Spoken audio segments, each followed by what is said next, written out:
রাজধানীর হাজারীবাগের জাফরাবাদ পুলপাড় এলাকায় ফটোগ্রাফার নুরুল ইসলামকে হত্যার ঘটনায় 10 জনকে আটক করেছে পুলিশ। মঙ্গলবার ঢাকা ও ময়মনসিংহের বিভিন্ন এলাকায় আলাদা অভিযান চালিয়ে তাদের আটক করা হয়।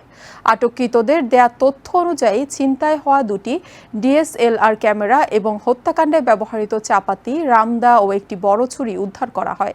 এদিকে জিগাতলায় কলেজ ছাত্র সামিউর রহমান খান আলভি হত্যা মামলা রহস্য উদ্ঘাটন সহ 4 জনকে গ্রেপ্তার করেছে পুলিশ। বুধবার সকালে ডিএমপি মিডিয়া সেন্টারে এক সংবাদ সম্মেলনে এসব তথ্য জানান পুলিশের রমনা বিভাগের উপকমিশনার মাসুদ আলম।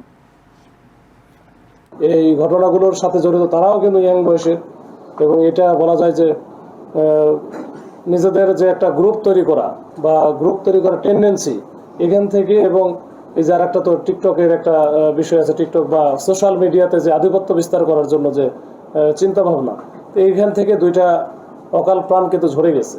তো এইটা নিয়ে আমরা কাজ করেছি, আমরা দুইটা রহস্য উদ্ঘাটন করেছি, আসামি ধরেছি, অন্যান্য আলামত উদ্ধার করার চেষ্টা করেছি।